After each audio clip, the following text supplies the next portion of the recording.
하나님께서 주신 말씀은 창세기 17장 1절에서 8절입니다. 아브라함이 99세 때에 여호와께서 아브라함에게 나타나서 그에게 이르시되 나는 전능한 하나님이라. 너는 내 앞에서 행하여 완전하라. 내가 내 언약을 나와 너 사이에 두어 너를 크게 번성하게 하리라 하시니 아브라함이 엎드렸더니 하나님이 또 그에게 말씀하여 이르시되 보라, 내 언약이 너와 함께 있으니 너는 여러 민족의 아버지가 될지라. 이제 후로는 내 이름을 아브라함이라 하지 아니하고 아브라함이라 하리니 이는 내가 너를 여러 민족의 아버지가 되게 함이니라. 내가 너로 심히 번성하게 하리니 내가 내게서 민족들이 나게 하며 왕들이 내게로부터 나오리라. 내가 내 언약을 나와 너 및 내 대대 후손 사이에 세워서 영원한 언약을 삼고 너와 내 후손의 하나님이 되리라. 내가 너와 내 후손에게 내가 거류하는 이 땅 곧 가나안 온 땅을 주어 영원한 기업이 되게 하고 나는 그들의 하나님이 되리라. 아멘. 지난번에 아브라함은 사레의 제안에 따라 하갈을 통하여 이스마엘을 낳게 됩니다. 그 13년이 경과했습니다. 그 13년 동안 하나님은 한 번도 아브라함에게 나타나신 적이 없으셨습니다. 이제 아브라함은 99세가 되었고 사레는 89세가 되었습니다. 아브라함이 여호와의 약속을 받고 하란을 떠난 지 25년, 24년, 25년째 이제 되어가고 있습니다. 이제 99세가 된 아브라함 역시 거의 생식 능력이 사라졌고 89세의 사라의 경우는 전혀 아이를 낳을 수 없는 상태가 되었습니다. 즉 생리적으로 완전하게 불가능한 상태가 되었습니다. 이때 하나님께서 아브라함에게 나타나셔서 지금까지 약속해 오셨던 그 자녀를 주시겠다고 확증하십니다. 즉 불가능한 일을 하시겠다는 것입니다. 그러면서 자신을 전능하신 하나님이라 확신시켜 주십니다. 이때 아브라함은 의심의 갈등을 겪지만 하나님을 믿었습니다. 그는 하나님의 약속을 믿고 순종합니다. 그 믿음의 순종이 창세기 17장에 나타나는 할례입니다. 이때 하나님은 아브라함의 믿음을 크게 기뻐하셨습니다. 그리고 몇 달 후 여호와의 천사로 나타나셔서 그들을 방문하셨습니다. 그 곧바로 사레는 임신을 하였고 그 다음 해, 즉 아브라함이 100세가 되고 사레가 90세가 되던 해에 이삭을 낳게 되었습니다. 그리고 이삭을 통하여 마침내 하나님이 약속하신 아브라함의 그 씨인 그리스도 예수께서 오시게 되었던 것입니다. 그러면 아브라함이 어떻게 전능하신 하나님을 체험하였는지 좀 더 자세히 살펴보겠습니다. 먼저 아브람이란 이름의 뜻은 많은 자녀의 아버지라는 뜻입니다. 많은 자녀를 둔 아버지라는 뜻입니다. 아마 아브라함의 아버지 데라가 아브라함에게 많은 자녀를 낳으라고 이런 이름을 붙여 주었을 것입니다. 그러나 아브라함은 86세까지 자녀가 전혀 없었습니다. 분명히 아브라함이 75세 때 하나님께서 아브라함에게 나타나셔서 내가 너로 큰 민족을 이루고 네게 복을 주어 내 이름을 창대하게 하리니 너는 복이 될지라고 말씀하셨습니다. 이때 아브라함은 하나님을 믿고 친척 아버지의 집인 하란을 떠났습니다. 아브라함은 하란을 떠나면서 하나님의 약속이 너무나 좋았습니다. 하나님께서 나로 큰 민족을 이루겠다고 하시니 내게 많은 자녀를 주시겠구나. 그 당시 인류는 매우 적은 수였고 아브라함은 목축으로 살았기 때문에 자녀를 많이 낳는 것은 복 중의 복이었습니다. 이제 가나안 땅에 도착한 아브라함, 그러나 그 땅에 기근이 들게 되고 아브라함은 아내 사레와 함께 애굽으로 내려갔습니다. 그리고 그곳에서 사레를 노이라고 거짓말을 했다가 큰 망신을 당하게 됩니다. 하지만 하나님은 사레 때문에 애굽 바로 왕의 손에서 아브라함을 건져내실 뿐만 아니라 심지어 큰 부자가 되게 하셨습니다. 그래서 아브라함은 애굽에서 부자가 되어 나오게 되었습니다. 아브라함에게 가축과 은과 금이 풍부하였더라. 그 아브라함의 양과 소가 점점 많아져서 그는 가나안 땅에서 큰 부자가 되었습니다. 그러나 자식이 없었습니다. 이방 나라 가나안에서 목축업을 하는 아브라함에게 꼭 있어야 하는 것은 운물이었습니다. 그리고 아브라함 당시 중동 사람들은 낙타에 짐을 싣고 여행을 다녔습니다. 그리고 그들이 어디서 쉽니까? 바로 우물이 있는 곳에서 쉴 수밖에 없습니다. 따라서 아브라함의 우물에는 온갖 종류의 여행자가 머무르며 지나갔습니다. 여행자들이 아브라함의 우물에 오게 되면 항상 그 우물 주인에게 인사를 하고 그리고 그 우물을 마셔도 되는지를 허락을 받아야 합니다. 따라서 통성명을 할 수밖에 없습니다. 안녕하십니까? 저희들은 어디에서 오며 어디로 가는 아무개 누구누구입니다. 이것이 지금 구약 시대에 보면은 성경을 잘 보시면 인사하는 법이에요. 아브라함이 인사합니다. 저는 이 우물의 주인 아브라함입니다. 아브라함이라고요? 참 귀한 이름입니다. 그 뜻은 많은 자녀의 아버지란 뜻이네요. 실례지만 지금 연세가 어떻게 되셨나요? 이곳에 사신 지 얼마나 되셨나요? 그리고 반드시 묻는 것이 있습니다. 자녀는 몇이나 있나요? 이때 난처해 하는 아브라함을 상상해 보기 바랍니다. 그는 머뭇거리며 대답했을 것입니다. 하나도 없습니다. 이때 여행자들의 표정이 재미있었을 것입니다. 아브라함과 인사를 마치고 여행자들은 우물 주변에 장막을 칩니다. 이때 여행자들은 속으로 비웃거나 한참 웃었을 것입니다. 혀를 차는 여행자도 있었을 것입니다. 이 우물 주인 양반 아브라함 엄청난 부자구먼. 나는 그 주인 양반의 이름을 듣고는 적어도 수십 명의 자녀가 있을 줄 알았어. 그런데 자녀가 하나도 없다고 하네. 근데 왜 이름은 아브라함인 거야? 아브라함에게는 많은 종들과 계집종들이 있었습니다. 창세기 14장을 보면 아브라함에게 훈련된 군사가 318명이 있었다고 하는데 이 말은 아브라함은 이제 가나안 사람을 포함하여 큰 마을을 형성하고 그곳에서 살았다는 뜻입니다. 그 당시는 장막을 짓고 살던 시대라서 개인의 비밀이 거의 노출되던 때였어요. 생각해 봅시다. 아브라함의 자녀가 없는 것에 대하여 얼마나 소문이 심했겠습니까? 부자지요, 착하지요, 이름은 많은 자녀를 둔 아버지란 뜻이죠. 그런데 자녀가 하나도 없습니다. 딸도 없고 아들도 없습니다. 마을 사람 중 아낙네들은 빨래터에서, 목동들은 들판에서, 아이들은 공터에서, 청년들은 시장에서 이런 대화를 나누었을 것입니다. 누가 문제일까? 사레일까? 아브라함일까? 도대체 누가 문제길래 아이가 없는 걸까? 그러나 아브라함 당시는 누가 문제인지 알아낼 재간이 없었습니다. 유일하게 알아낼 수 있는 방법이 있다면 남자가 바람을 피워서 자식을 데리고 오면 그 남자에게는 문제가 없다는 것이 증명되었습니다. 그래서 그와 유사한 사건이 창세기 16장에서 사레가 하갈을 첩으로 주는 사건입니다. 사레가 그녀의 몸종 하갈을 아브라함에게 첩으로 주는 사건은 그 마을에서 최고의 뉴스였습니다. 아니, 전 세계로 퍼져나가는 해외 토픽이었습니다. 그 소문은 이 사람 저 사람 특히 여행자들의 입을 통해 끝도 없이 퍼져나갔습니다. 사레가 하갈을 아브라함에게 첩으로 주었다는 것은 하갈과 아브라함을 위하여 장막이 따로 만들어졌다는 뜻입니다. 사람들은 하갈과 아브라함을 위해 지어진 장막을 보며 수군거립니다. 얘들아, 저 장막 있지? 저 장막이 아브라함과 하갈의 장막이란다. 아브라함이 아이가 없으니 사레가 그 몸종 하갈을 줬다지 뭐야. 밤이 되면 마을 사람들은 아브라함과 하갈의 장막을 생각하며 대화를 했을 것입니다. 늙은 아브라함이 지금 85세라지? 많은 자녀의 아버지라는 이름을 가진 아브라함, 그러나 자녀가 하나도 없는 아브라함이 결국 사레의 몸종으로 있던 하갈을 첩으로 얻는군. 오늘 밤도 아브라함과 하갈이 함께 있겠군. 과연 그 첩이 아이를 낳을까? 아브라함의 집에 자녀가 없었던 것은 누구 문제였을까? 사레일까? 아브라함일까? 이처럼 하갈과 아브라함의 동침 사건은 그 마을의 최고의 화제거리였습니다. 그리고 그 첩이 아이를 낳으면 지금까지 아브라함에게 자녀가 없는 이유는 사레의 문제였던 것이 확실해지는 것입니다.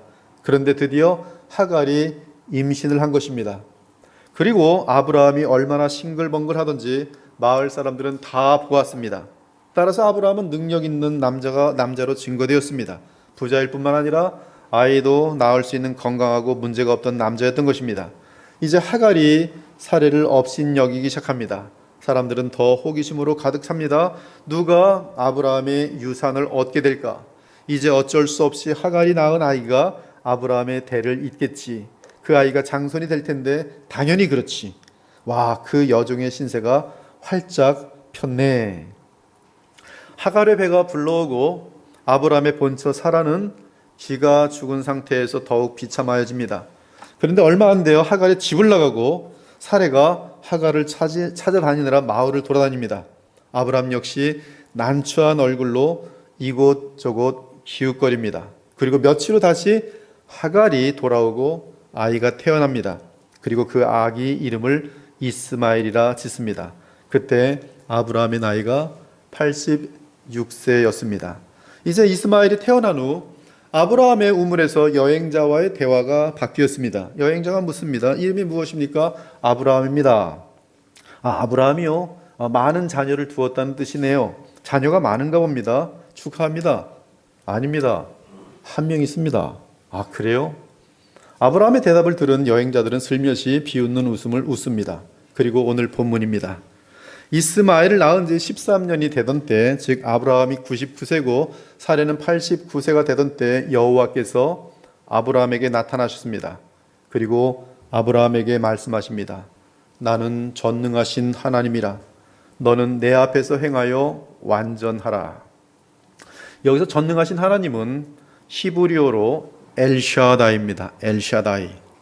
이 엘샤다이는 히브리어 단어 3개가 연결된 것인데 엘 하나님, 그리고 쉐 그분, 다이 충분하다라는 단어가 섞여서 엘샤다이를 엘샤다이. 영어로는 Almighty God, 한국말로는 전능하신 하나님.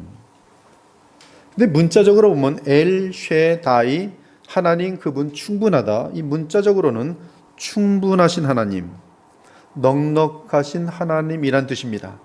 그런데 무엇에 충분하고 무엇에 넉넉하다는 말씀입니까? 피조물인 우리가 겪는 모든 일과 상황과 사건에 넉넉하고 충분하신 뜻입니다. 그것이 전능하신 하나님이란 뜻입니다. 초월하시고 천지를 창조하신 여호와 하나님은 무한한 능력을 지니셨기에 우리의 어떤 상황이든 사건에서든 충분하시고 넉넉하신 하나님이십니다. 그러므로 그분께는 불가능한 것이 전혀 없습니다. 이런 의미에서 로마서 8장 37절은 전능하신 하나님과 연결됩니다. 우리가 전능하신 하나님을 알고 나의 모든 것을 맡길 때, 그러나 이 모든 일에 우리를 사랑하시는 이로 말미암아 우리가 넉넉히 이기느니라. 우리를 사랑하시는 그분이 전능하신 분이세요. 우리의 어떤 사건과 어떤 상황과 어떠한 일 속에서도 그 모든 사건 속에서 우리를 넉넉하게 충분하게 그 모든 것들을 해결해 내시는 그러한 하나님이신 것입니다. 그러므로 이러한 주의 전능하심이 우리와 함께할 때 우리는 바울처럼 고백할 수 있습니다. 내가 궁핍함으로 말하는 것이 아니라 어떠한 형편에든지 나는 자족하기를 배웠노니 나는 비천에 처할 줄도 알고 풍부에 처할 줄도 알아 모든 일 곧 배부름과 배고픔과 풍부와 궁핍에도 처할 줄 아는 일체의 비결을 배웠노라. 내게 능력 주시는 자 안에서 내가 모든 것을 할 수 있느니라. 전능하신 하나님의 능력 안에서 그분과 연합된 상태 속에서 하나님의 전능하신 능력이 우리와 함께할 때 우리는 모든 것, 어떤 상황에서든 어떤 사건 속에서든 감당해내고 넉넉히 이길 수 있다는 그 말씀인 것이, 무엇보다 주의 전능하심은 우리의 죄성에 대해 넉넉하게 이기게 합니다. 그의 신기한 능력으로 생명과 경건에 속한 모든 것을 우리에게 주셨으니 너희가 정욕 때문에 세상에서 썩어질 것을 피하여 신성한 성품에 참여하는 자가 되게 하셨느니라. 전능하신 하나님이 우리의 영혼 가운데 그 능력을 베푸실 때 우리는 세상에 썩어질 것들과 정욕들을 능히 이겨내고 하나님의 성품에 참여하도록 한다 말씀하고 있어요. 그의 신기한 능력, 부활의 능력, 하나님의 전능하신 능력이 우리로 하여금 신성한 성품에 참여하는 자가 되게 한다. 그러므로 형제들아 더욱 힘써 너희 부르심과 택하심을 굳게 하라. 이같이 하면 우리 주 곧 구주 예수 그리스도의 영원한 나라에 들어감을 넉넉히 너희에게 주시리라. 이와 같이 전능하신 주 여호와 하나님께서는 우리의 모든 상황에서 도움을 주시고 무엇보다 죄를 이길 수 있도록 그분의 전능하신 능력을 믿음 안에서 우리에게 허락하십니다. 그것이 바로 성령의 역사입니다. 그런데 여호와께서 아브라함에게 너는 내 앞에서 행하여 완전하라고 명령하십니다. 그렇습니다. 명령입니다. 심지어 명령형이면서도 히트 파일이라고 하는데, 히트 파일, 이 히트 파일 동사라고 하는데 이것은 뭐냐면 리플렉티브라고 해서 계속 하는 거예요. 즉 남편들아 내 아내를 내 몸처럼 사랑하라. 그건 한 번 주어지는 명령이 아니라 계속 해야 되는 것이. 여기도 지금 명령이 계속 히트 파일 동사로 되어 있어요. 즉 계속 지켜야 하는 명령이. 즉 너는 내 앞에서 항상 계속 완전하게 행하라는 뜻입니다. 하지만 우리가 지금 이 말씀을 그대로 받을 때 이 땅에 사는 사람 중에 누가 감히 전능하신 하나님 앞에서 항상 계속 완전하게 행할 수 있다는 말씀입니까? 지금 이렇게 이해해버리면 우리는 좌절밖에 없어요. 항상 계속 완전하게 행하라? 여기서 우리는 원어를 연구해 볼 필요가 있습니다. 1절에 여호와의 명령을 원어로 직역하면 너는 내 앞에서 걷고, 할라크, 워크, 걷는 거예요. 내 앞에서 걷고, 즉 여호와 하나님 앞에서 너는 내 앞에서 걷고 탐임하거라 라고 돼 있어요. 탐임하거라 돼 있어요. 완전하라, 탐임하거라. 여기서 걷는다는 원어 할라크는 구약 및 성경 전체에서 가장 많이 사용되는 단어 중 하나입니다. 잠언은 거의 다 이 할라크가 자리를 꽉 잡고 있어요. 성경 전체는 걷는다는 그 단어가 무진장 많습니다. 내 앞에서 걸으라. 즉 어디서나 어떤 상황에서나 내 앞에서 걸으라는 뜻인데, 내 앞에서 걸으라고 하니 이는 하나님을 믿고 의식하라는 뜻입니다. 그것도 히트 파일의 명령형이기 때문에 항상 그러한 상태를 유지하라는 것이, 즉 완벽하게 행동을 하라는 뜻이 아니라 하나님과의 관계를 놓치지 말고 항상 네가 어느 곳에 있든지 하나님이 그 앞에 계신 것처럼 항상 하나님을 의식하며 행하라는 것입니다. 그것이 여호와 앞에 행한다는 뜻이에요. 그러면서 탐임하라고 말합니다. 탐임. 한편 이 히브리 원어 탐임은 공신력 있는 영어 성경들은 흠이 없다, 책망할 것이 없다라는 뜻으로 blameless라고 번역했습니다.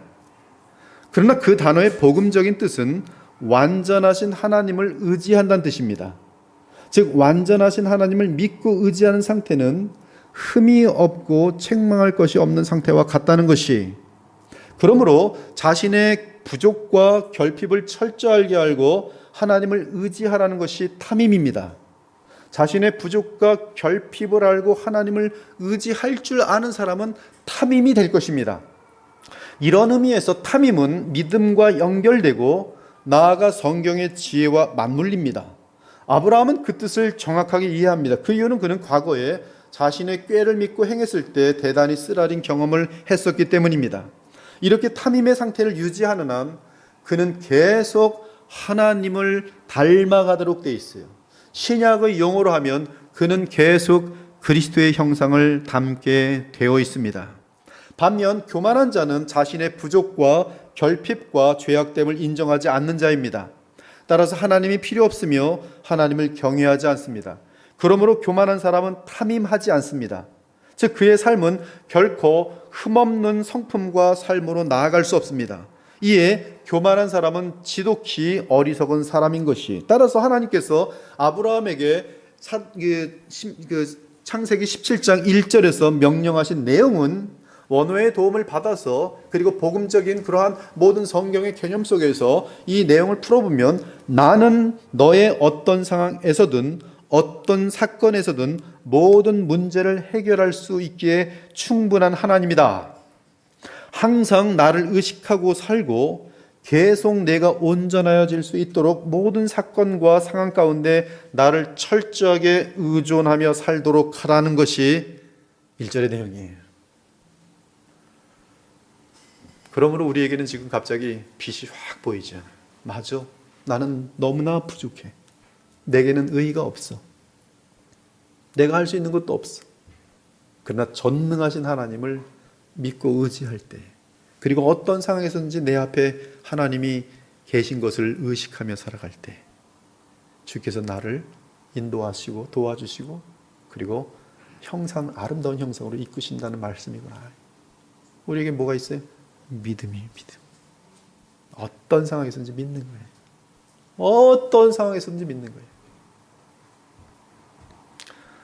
지금 이러한 내용은 신약에서 얼마든지 찾아볼 수 있습니다. 예수께서는 무엇보다 복음의 교훈을 통해 쉬지 않고 예수님 자신과 그분의 전능하심을 믿을 것을 강조했어요. 사도들도 마찬가지입니다.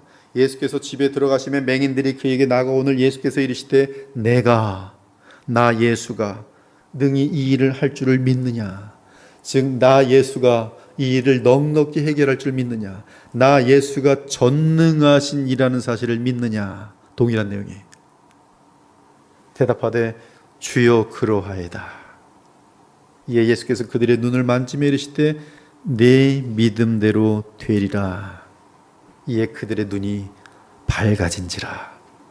이 정확하게 영적인 원리입니다. 맹인이 겉옷을 내버리고 뛰어 일어나 예수께 나오거늘 예수께서 말씀하시되 내가 네게 무엇을 하여 주기를 원하느냐. 맹인이 이르되 보기를 원하나이다. 예수께서 이르시되 가라 네 믿음이 너를 구원하였느니라. 어떤 믿음? 예수께서는 하나님의 아들이고 그리스도시며 또한 전능하신 이기 때문에 나의 병을 고칠 분이라는 전능하신 하나님으로 믿는 것이, 이때 네 믿음이 너를 구원하였느니라. 그가 곧 보게 되어 예수를 길에서 따르니라. 그들이 예수님을 의식하고 그분의 전능하심을 믿고 순종할 때 생명과 능력이 나타났습니다. 이에 예수께서 확증해 주십니다. 예수께서 이르시되 할 수 있거든이 무슨 말이냐. 믿는 자에게는 능히 하지 못할 일이 없느니라. 이것은 인간에게서 뭘 믿었기 때문에 그것이 된다는 뜻이 아니라 전능하신 하나님을 그 말씀에 따라 의지하고 믿을 때 그에게는 하나님의 약속이 능치 못할 일이 없다는 말씀인 것이, 또한 하나님의 전능하신 능력은 믿는 자들을 구원하고 또한 흠이 없이 온전하게 변화시킵니다. 이는 하나님의 전능하신 능력이 우리의 믿음과 순종을 통해 우리의 삶과 영혼을 변화시킨다는 뜻입니다. 즉 신자가 계속 믿음으로 그리스도와 연합할 때 전능하신 하나님의 능력이 그 신자의 변화된 삶과 성품으로 나타나는 것이, 사랑하는 여러분, 여러분의 성품과 삶이 바뀌는 것이 어떤 결단과 의지력으로 된다고 착각하지 마십시오. 부분적인 변화가 있는 것처럼 보여도 다른 곳에서 또 펑크가 나도록 돼 있어요. 우리가 우리의 삶이 변화되고 무엇보다 성품이 예수 그리스도를 온전히 모든 면에서 담는 것은 전능하신 하나님의 능력 외에는 가능하지가 않은 것이, 그래서 복음이 없을 때는 50년 교회를 다녀도 안 바뀌는 것이 모든 면에서. 그러나 복음 안에서 전능하신 하나님의 그 능력을 믿고 받을 때 그에게는 정말로 변화되는 것이, 우리가 그를 전파하여 각 사람을 권하고 모든 지혜로 각 사람을 가르치면 각 사람을 그리스도 안에서 완전한 자, 즉 담임하게 하려 함이니 이를 위하여 나도 내 속에서 능력으로 역사하시는 이의 역사를 따라 내 속에서 전능하신 하나님의 부활의 능력, 그 능력으로 역사하시는 이의 역사를 따라 힘을 다하여 수고하노라. 즉 우리가 전능하신 하나님을 믿고 주의 말씀에 믿음으로 순종하면 모든 상황과 모든 사건 속에서 주의 전능하신 섭리와 능력이 나타나는데 신자는 이를 체험하게 되면서 더욱 그리스도의 형상을 닮아가는 것이. 그런데 2절을 보면 주 여호와 하나님께서 아브라함에게 언약이라는 단어를 친히 말씀하십니다. 우린 창세기 15장에서 하나님이 아브라함과 언약 체결을 하시는 장면을 보았어요. 이 언약이라는 단어가 처음 성경에 나오는 것이 창세기 15장입니다. 이 15장을 보면 하나님이 아브라함과 언약 체결을 하시는 장면을 봅니다. 이때 아브라함이 믿은 여호와의 말씀은 내 몸에서 날짜가 내 상속자가 되리라는 것과 내 자손이 이와 같으리라. 즉 하늘의 뭇별처럼 셀 수 없이 많아지라는 것입니다. 이에 아브라함이 여호와와 그분의 말씀에 아멘 하였더니 여호와께서 이를 그의 의로 여기셨다고 되어 있습니다. 그 곧바로 주 여호와께서는 나는 이 땅을 내게 주어 소유를 삼게 하려는 여호와라 하시고 아브라함이 이에 대한 증서를 요구합니다. 그래서 하나님은 아브라함과 언약 체결식을 하십니다. 그래서 3년 된 암염소와 3년 된 수얀과 산비둘기와 집비둘기 새끼를 가져와 중간으로 둘로 쪼개고 새는 쪼개지 아니하였습니다. 그리고 그 쪼개어진 고기 사이로 하나님의 임재를 나타내는 타는 횃불이 지나갔습니다. 그리고 이렇게 아브라함과 언약을 체결하신 후 다시 한번 가나안 땅의 영역을 정확하게 알려주시면서 네 자손에게 주시겠다고 확증해 주셨어요. 하나님이 맹세로 하신 그 약속이 깨어질 리 만무입니다. 그리고 이렇게 언약 체결식이 있은 후 약 15년에서 18년 정도가 지난 후 아브라함이 99세가 될 때 여호와께서 아브라함에게 나타나셔서 언약을 세우겠다 하십니다. 여기서 세우겠다는 것은 이미 하나님이 15년 전 이전에 언약 체결식을 통해 아브라함과 언약을 맺으셨던 것을 끄집어내는 것을 말합니다. 우리가 여권을 만들고 그리고 여왕 안 계실 때는 어디다 두지요? 그러다가 이제 갈라 그러면 여권을 끄집어서 날짜 만나 확인하는 것처럼 지금 한 15년에서 한 18년 전 정도에 있었던 그 언약 체결식, 그거 무서운 장면이죠. 그거 있었는데 이제 그 이후에 하나님 여호와께서 나타나셔서 그 언약에 대해 다시 얘기를 하시는 거예요. 그래서 이 원어로 보면 창세기 15장에서는 언약을 체결한다는 뜻으로 쪼갠다는 히브리 원어 카라트가 사용되었지만 이곳 17장에서는 언약 증명서를 끄집어낸다 또는 언약 내용을 다시 기억나도록 알려준다는 뜻의 원어 나탄, 이 나단 선지자라는 그 이름이 이 이 나탄이라는 히브리어가 사용되었습니다. 이에 개역 개정은 두어라고 번역해요. 두어. 내가 내 언약을 나와 너 사이에 두어 너를 크게 번성하게 하리라. 즉 내가 너와 맺은 언약대로 이제 너를 크게 번성하게 하리란 뜻입니다. 그렇게 하려면 하나님은 언약대로 아브라함에게 아들을 주셔야 합니다. 즉 이 말은 과거에 체결된 언약대로 이제 아들을 주시겠다는 뜻입니다. 이에 아브라함이 엎드렸습니다. 이는 언약을 체결하신 주권자이신 주 하나님을 경배하며 믿는다고 고백한 것입니다. 이에 하나님이 또 그에게 말씀하십니다. 보라, 내 언약이 너와 함께 있으니 너는 여러 민족의 아버지가 될지라. 놀랍게도 4절의 내용은 처음에 하란에서 하나님이 아브라함에게 주신 약속과 정확하게 같습니다. 땅의 모든 족속이 너로 말미암아 복을 얻을 것이라. 즉 아브라함은 여러 민족의 아버지가 될 것이라는 것입니다. 이는 문자적으로는 이스마엘에게서 비롯된 모든 종족들, 그리고 아브라함의 후처 구드라에게서 퍼진 족속들, 아브라함의 손주 에서로부터 나온 민족 등 아브라함이 여러 민족의 아버지가 된 것이 맞습니다. 지금 중동의 여러 민족들이 다 아브라함의 후손들이 맞습니다. 하지만 아브라함이 여러 민족의 아버지가 된다는 언약은 이미 우리가 확인한 것처럼 아브라함의 씨로 오시는 메시아로 말미암아 모든 민족으로부터 성령과 복음으로 말미암아 구원을 얻게 되는 사건을 뜻합니다. 즉 그리스도께서 오시기까지는 이스라엘 민족 가운데 주의 자녀들이 나지만 그리스도께서 오신 이후로는 모든 민족으로부터 복음과 성령을 통해 주의 자녀들이 날 것을 알려주신 것입니다. 그리고 그리스도 안에서는 이스라엘로부터 구원받은 자들과 이방 민족들로부터 구원받은 자들이 다 주 안에서 하나인 것이, 이 에베소서는 어마어마한 구원의 경륜을 담고 있는 책입니다.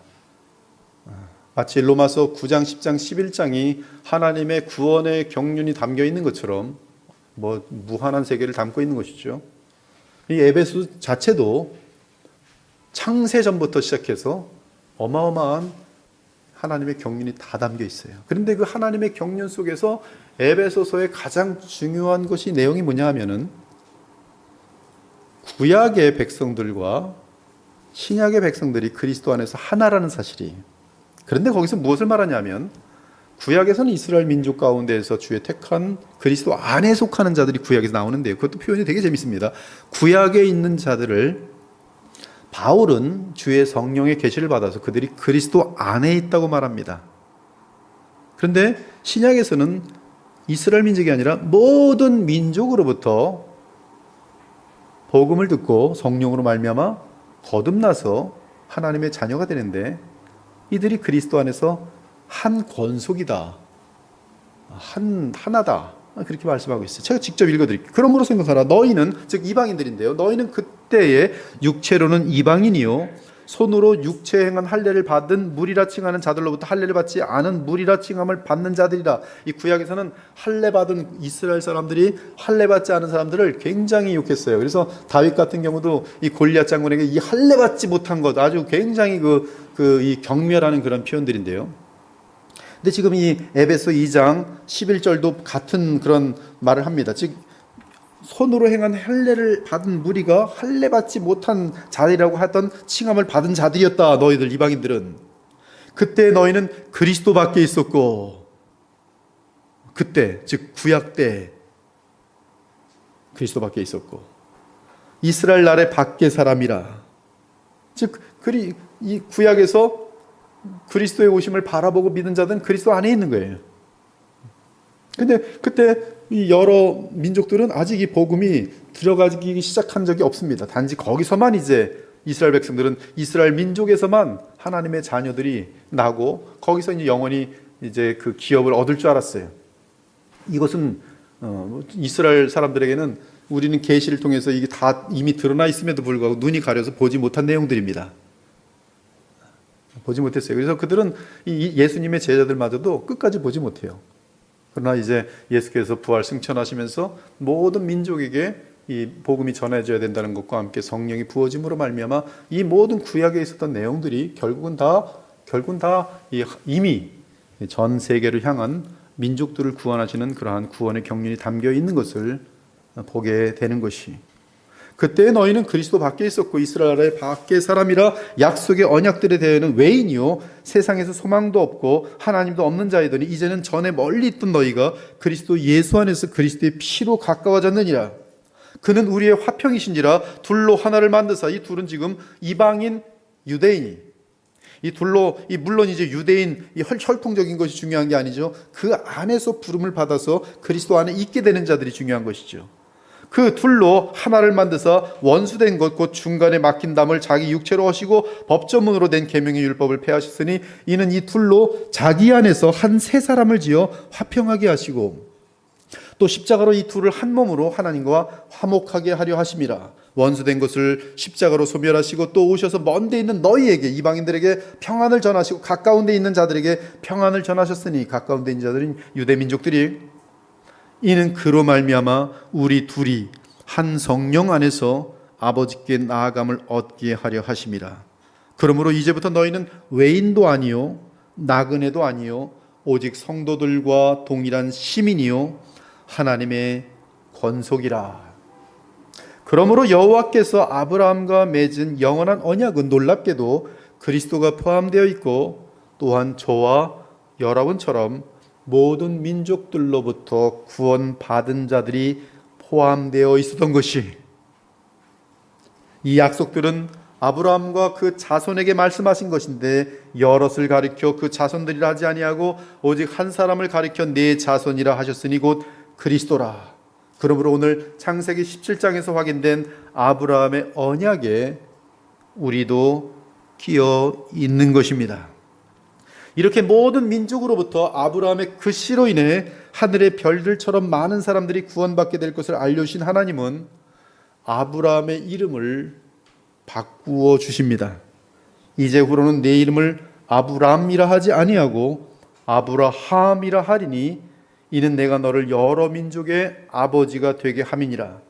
내가 너로 심히 번성하게 하리니 내가 네게서 민족들이 나게 하며 왕들이 네게로부터 나오리라. 이 구약에 있는 모든 내용들은 실질적으로 역사 속에서 가깝게 이루어지는 그런 내용들을 담고 있지만 동시에 예수 그리스도를 중심으로 하여 영적인 어마어마한 경륜들을 포함하고 있어요. 그것이 우리가 이 신구약을 해석하는 데 있어서 대단히 소중한 내용들입니다. 아브라함이 심히 번성한다는 것은 그의 씨 예수 그리스도로 말미암아 아브라함의 자녀들이 하늘의 별들처럼 많아질 것을 말합니다. 혈통적으로도 많아요. 그렇지만 궁극적인 의미는, 더 영원한 의미는 예수 그리스도로 말미암아 영원한 영생을 얻은 자들이 하늘의 별들처럼 많아질 것을 말한 것이, 즉 태초부터 택정함을 입은 자들로서 구약에서는 그리스도를 바라봄으로 마음의 할례를 받아 구원 얻고, 메시아가 오신 이후로는 모든 민족으로부터 복음을 듣고 셀 수 없이 많은 주의 백성이 성령 안에서 구원을 얻게 되는 것을 알려주신 것입니다. 그들은 모든 민족 가운데 나와 왕같은 제사장이 될 것이. 또한 7절에서 8절의 언약 내용은 신구약에서 믿음을 통해 성령으로 구원을 받은 약속의 자녀들로 구성될 하나님의 나라를 뜻합니다. 내가 내 언약을 나와 너 및 내 대대 후손 사이에 세워서 영원한 언약을 삼고 너와 내 후손의 하나님이 되리라. 내가 너와 내 후손에게 내가 거류하는 이 땅 곧 가나안 온 땅을 주어 영원한 기업이 되게 하고 나는 그들의 하나님이 되리라.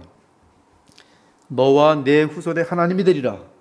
나는 그들의 하나님이 되리라. 예수께서 부활하시고 나서 제자들에게 하시는 말씀이 나의 하나님 곧 너희의 하나님, 나의 아버지 곧 너희의 아버지라. 그리고 그 하나님이 우리의 하나님이라는 내용이 이 계시록까지 계속 이어집니다.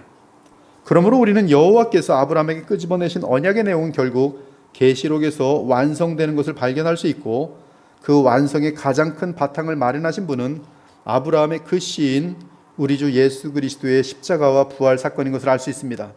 또 내가 새 하늘과 새 땅을 보니 처음 하늘과 처음 땅이 없어졌고 바다도 다시 있지 않더라. 또 내가 보매 거룩한 성 새 예루살렘이, 거룩한 성 새 예루살렘은 그 안에 하나님께서 정해 놓으신 숫자에 영원한 주의 구원받은 자녀들이 거기 있어요. 즉 예수 그리스도의 큰 영원한 신부가 있어요. 내가 보매 거룩한 성 예루살렘이 하나님께로부터 하늘에서 내려오니 그 준비한 것이 신부가 남편을 위하여 단장한 것 같더라. 내가 들으니 보좌에서 큰 음성이 나서 이르되 보라, 하나님의 장막이 사람들과 함께 있으며 하나님이 그들과 함께 계시니 그들은 하나님의 백성이 되고 하나님은 친히 그들과 함께 계셨어. 모든 눈물을 그 눈에서 닦아주시니 다시는 사망이 없고 애통하는 것이나 곡하는 것이나 아픈 것이 다시 있지 아니하리니 처음 것들이 다 지나갔음이로라. 보좌에 앉으신 이가 이르시되 보라, 내가 만물을 새롭게 하노라 하시고 이기는 자들은 이것들을 상속으로 받으리라. 나는 그의 하나님이 되고 그는 내 아들이 되리라. 이처럼 아브라함의 그 씨, 하늘의 별들처럼 많아질 아브라함의 자손들, 그리고 영원한 유업인 새하늘과 새 땅이 하나님이 아브라함과 맺은 언약의 핵심이요, 그 이름이 아브라함에서 아브라함으로 된 것은 모든 민족의 아버지가 될 것을 내다본 것으로서 혈통이 아닌 오직 성령의 역사로 인해 이스라엘 민족에서든 또는 모든 민족에서든 구원받게 됨을 알려주기 위한 것입니다. 참 지금 할 수 없어요. 이게 창세기 내용이 끝까지 다 방대한 내용이에요. 여러분이 마음속에 와닿는 만큼 계속 받으시기, 계속 반복이 될 거기 때문에. 근데 오늘 약속과 함께 이 바울은 갈라디아서에서 이렇게 말합니다. 형제들아, 너희는 이삭과 같이, 이삭이 뭐예요? 약속의 자녀라. 근데 거기다 또 뭐라 그랬지 아십니까? 이삭과 같이 약속의 자녀라. 이삭은 성령을 따라 난 자라. 성령으로 거듭난 자라. 여러분, 거듭남이라는 것은 구약에도 있는 사건이에요. 약속의 자녀들입니다. 아브라함도 거듭났고 모세도 거듭났고요. 우리도 그리스도 안에서 거듭났어요. 그 차이는 무엇인가? 하나는 예표 속에서의 어떤 그런 다가올 그런 약속을 믿고 하나님께서는 그 약속에 따라서 거듭나게 하시며, 그 약속에 따라 성령으로 난 자라. 이삭에 대해서 너희들은 이제 오신 메시아를 과거로 바라보면서 믿고 나는 거예요. 그럼 그들과 구약과 우리의 차이는 무엇인가? 이 태어난 생명이 차이가 나는 것이 아니라 그들이 누리는 프리빌리지, 즉 특권이 틀려요. 구약은 촛불이면 여기는 태양빛이에요. 구약에는 장난감이면 여기는 실제예요. 구약은 뭔가를 가리키는 것이면 여기는 그것을 누리는 거예요, 실제로. 여러분들이 지금 자가용을 하나 끌고서 한 3,000년 전으로 가면은 여러분 가만히 있어도 아마 전 세계적으로 가장 유명한 사람이 될 겁니다. 그렇죠? 말 타고 아무리 그들이 달려봤자 여러분 자가용 쫓아 못하는, 저거 뭐지? 하늘에서 내려온 사람이네. 그 구약에서 가장 위대한 사람이 누구냐면 세례 요한이. 세례 요한은 구약의 마지막 선지자입니다. 그러나 예수께서 말씀하셨어요. 여인 낳은 자 중에 가장 위대한 자 세례 요한이라 할지라도 그리스도 안에서 그리스도가 오신 다음에 우리가 하나님의 나라의 권능과 함께 누리는 그 어마어마한 특권과 비교할 때는 그는 특권에 있어서 우리가 누린 거 하나도 누리지 못해요.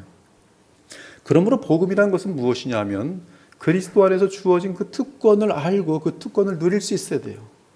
제가 볼 때 아직도 많은 교회들이 예수님이 오신 이후와 예수님의 이전을 아무 구별이 없어요. 동일하게 구약의 메시지를 지금도 전하는 곳들이 많아요. 심지어 이단 같은 중에는 지금도 구약 행위를 하는 곳들도 있어요. 뭐 유월절을 지켜야 구원받는다 헛소리 하고 있어요. 여러분, 그리스도의 오심이 어마어마한, 얼마나 엄청난 4,000년 이상을 기다려왔던 그 그리스도의 오심이 어마어마한 어떠한 그 영향력을 나타내는지 거기에 복음의 핵심이 있어요. 그리고 그것을 알고 우리가 그것을 믿고, 믿음이잖아요. 그리고 주님이 원하시는 대로 할 때에 거기에 전능하신 능력과 새 언약 시대의 특권들이 임하게 돼 있어요. 그것은 감당할 수 없는 하늘의 기쁨을 참으로 맛보는 것이며, 또 모든 환경을 초월하는 평강이 임하는 것이며, 또 우리가 왕 같은 제사장들로서 주님 안에서 주의 뜻대로 드리는 기도들이 실질적으로 우리의 주변에 정확하게 이루어지는 것이, 여러분은 빛이기 때문에 어둠의 세력이 너무나 강해 보여도 여러분이 가는 곳마다 어둠이 여러분을 이길 수 없어요. 바울처럼 저 깊은 덩전, 어마어마한 깊은 감옥 속에 갇혀도 그가 누리는 그 만족과 그 감사를 꺼트릴 수 있는 것이 없어요. 여러분, 그리스도 안에서 누리는 이루 말할 수 없는, 무엇보다 참으로 예수님을 닮아가요. 세월이 지나가면서 이보다 더 큰 영광은 없는 것이. 여러분, 사람이 겸손하다는 것이 얼마나 불가능한지 아십니까? 그런데 점점 겸손해져요.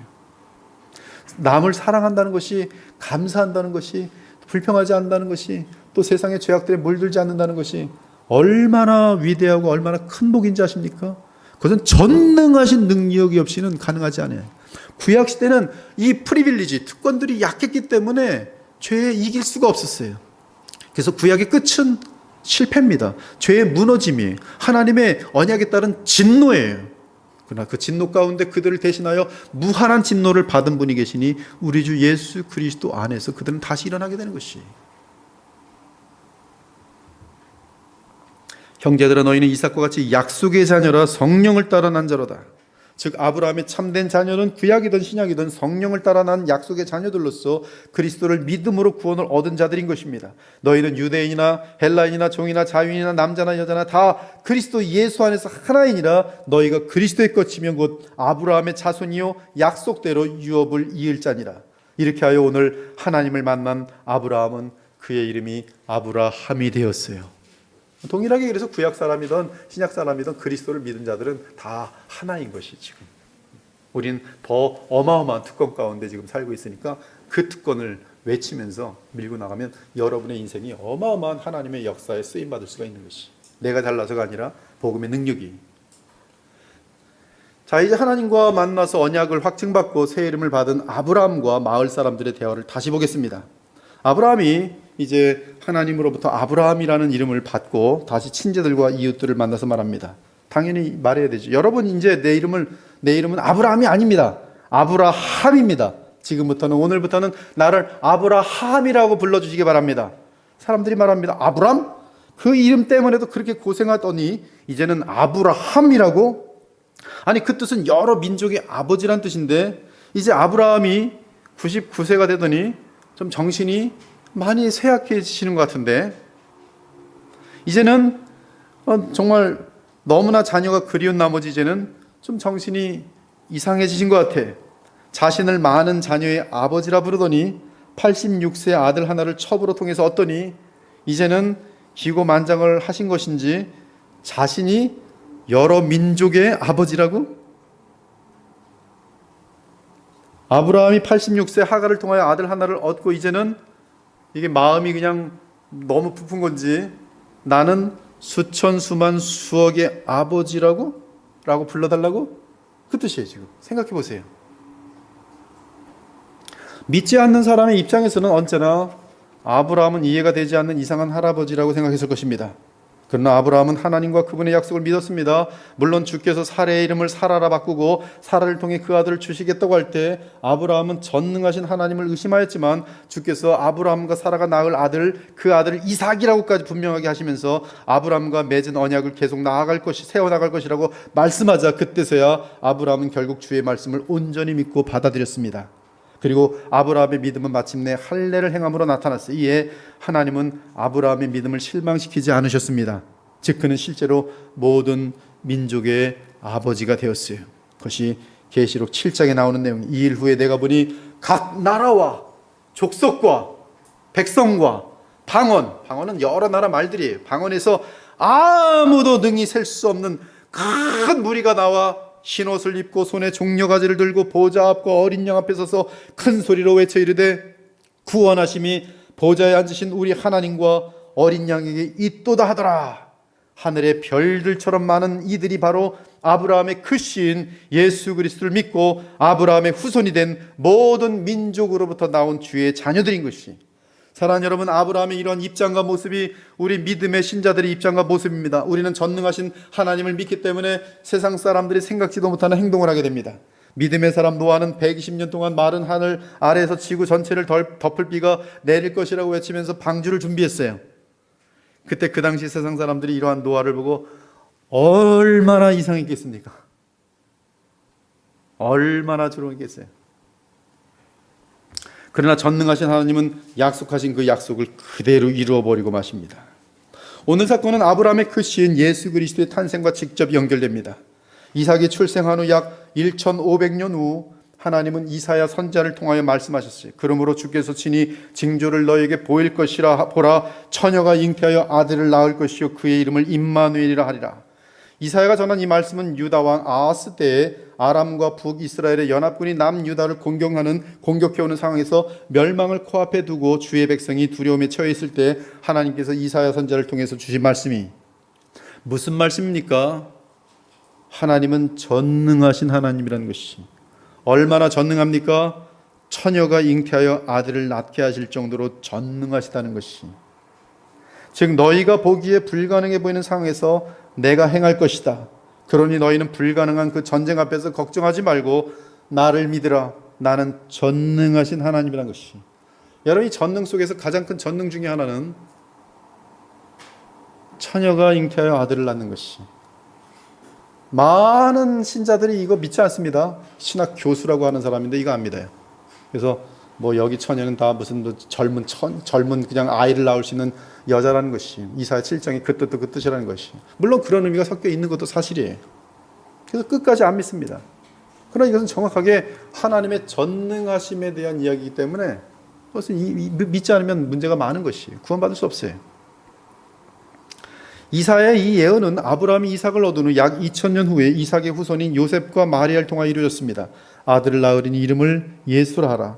이는 그가 자기 백성을 그들의 죄에서 구원할 자이심이라 하니라. 이 모든 일이 된 것은 주께서 선지자로 하신 말씀을 이루려 하심이니라. 이르시되 보라, 처녀가 잉태하여 아들을 낳을 것이요 그의 이름은 임마누엘이라 하리라 하셨으니 이를 번역한즉 하나님이 우리와 함께 계시다 함이라.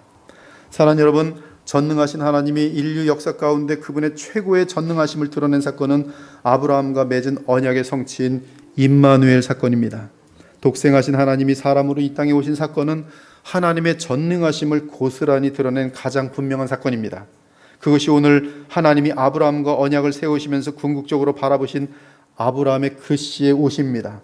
그 사건은 하나님의 전능하심의 무한한 능력이 함께하는 사건이었지. 우리는 여기서 믿음에 대하여 똑같은 패턴을 보게 되는데요. 즉 아브라함은 전능하신 하나님을 믿었습니다. 그러나 그 과정은 그리 쉽지 않았습니다. 우리 역시 전능하신 하나님을 믿는데 많은 어려움이 있을 것이, 오늘 우리는 성경을 보면서 나는 전능하신 하나님을 믿어 라고 말은 쉽게 하지만 practical atheist, 실질적으로는 전능하심을 믿지 않아요. 여러분의 현실로 가면 오늘 교회 가야 돼, 일터 가야 돼. 교회 안 가요. 왜? 이건 전능하신 하나님 못 믿는 거예요. 모든 면에서 그렇습니다. 실제로 안 믿어요. 하나님도 이 문제는 해결하지 못할 거야. 그럴 때가 많아요. 그래서 하는 게 뭐냐면 뛰쳐나가는 것이. 아브라함도 사례도 전능하신 하나님을 믿지 않았기 때문에 하가를 줬던 것이.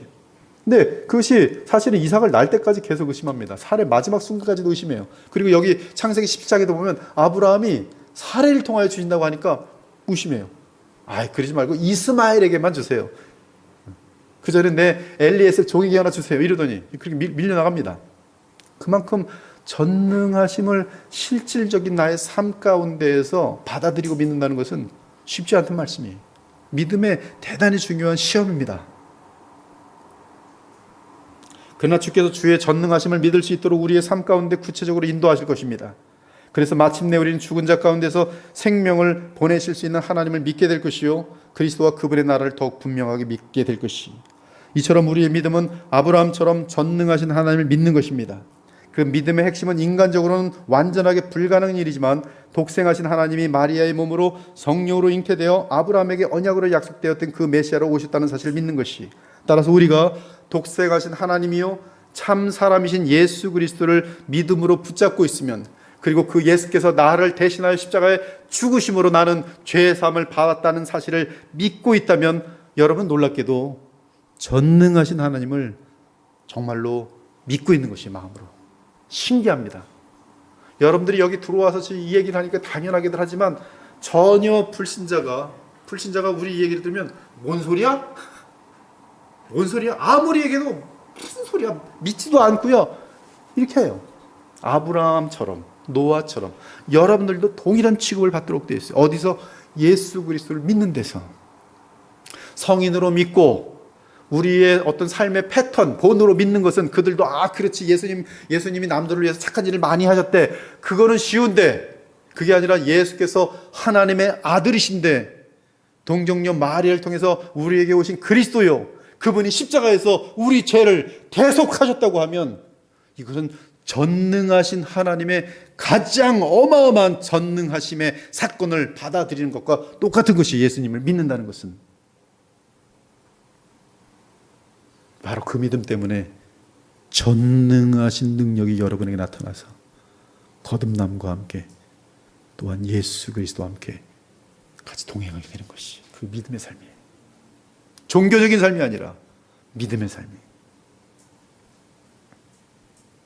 이 시간 하나님을 믿기 바랍니다. 그리스도를 믿기 바랍니다. 아브라함이 삶을 통해 체험하며 알아간 그 하나님을 믿기 바랍니다. 그 하나님은 지금 우리의 하나님이십니다. 아무것도 없는 곳에서 천지를 창조하시고 죽음에서 생명을 내시며 어둠에서 빛을 내신 창조주십니다. 슬픔에서 기쁨을 만드시며 온갖 무질서와 고통 속에서도 평화와 질서를 만들어내시고 미움 속에서도 사랑을 가져오시는 분이세요. 죄의 저주를 변화시켜 온전한 축복으로 바꾸시는 분이십니다. 무엇보다 인간은 죄를 이길 수 없는 죄인인데 전능하신 하나님은 그리스도 안에서 성령으로 우리의 죄를 이기게 하시며 계속 우리를 성품을 변화시켜 나가십니다. 따라서 우리는 주의 전능하신 능력 때문에 생명으로 일어나서 지금도 믿음으로 살며 죄와 세상과 마귀에게 승리하는 것이, 지금 여러분의 삶 속에서 불가능하다고 생각되는 부분이 무엇입니까? 자녀 문제입니까? 경제 문제입니까? 결혼 문제입니까? 건강 문제입니까? 직장 문제입니까? 관계 문제입니까? 전능하신 하나님 앞에서는 전혀 문제될 것이 없어요.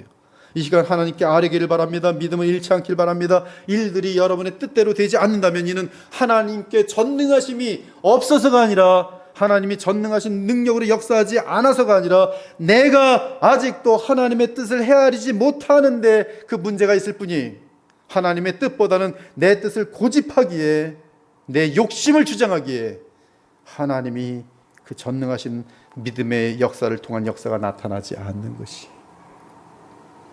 여러분, 하나님의 생각은 우리와 틀립니다. 우리의 생각은 이것이 불행이고 비참이라고 생각하지만 하나님의 생각은 그것이 바로 너를 영화롭게 만드는 가장 큰 복이고 가장 큰 너의 준 선물이라고 보실 때가 얼마나 많은지 몰라요.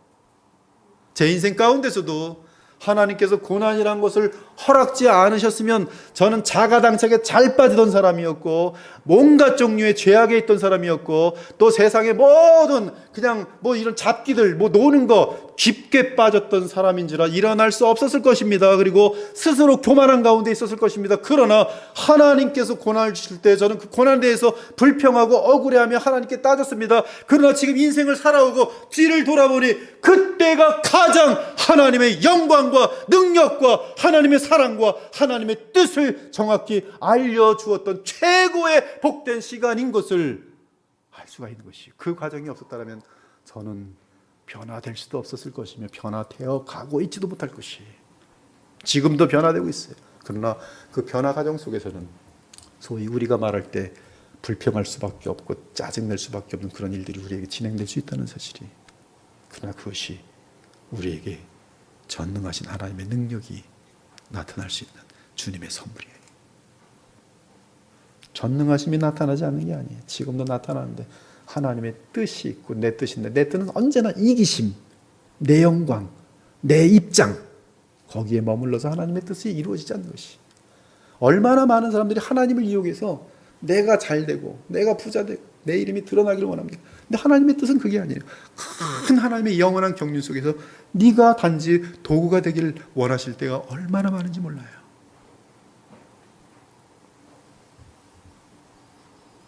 아들까지 아끼지 않으시고 우리에게 보내신 전능하신 우리 하나님, 그분의 전능하신 능력은 언제나 우리를 사랑하시는 데만 사용되어 왔어요. 지금도 하나님의 전능하신 능력은 그리스도 안에서 우리의 삶에 나타납니다. 특히 우리가 죄를 이기고 서로 사랑할 수 있도록 그리스도 안에서 전능하신 능력을 나타내심으로 우리 같은 죄인 중의 괴수들이 영광의 예수 그리스도를 닮아갈 수 있는 것이며, 나아가 죽은 영혼들을 살리는데 도구로 쓰일 수 있는 것이. 여러분 자신의 힘으로 누구를, 죽은 사람을 살릴 수 있다고 오해하지 마십시오. 여러분들이 공을 들이고 밥을 사주고 뭔가 노력하면 죽은 사람이 살아날 것이라고 착각하지 마십시오.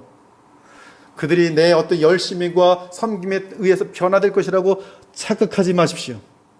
오직 전능하신 하나님의 능력이 임할 때만이 죽은 자가 살고 병든 자들이 취함을 얻고 연약한 자들이 성장할 수가 있어요.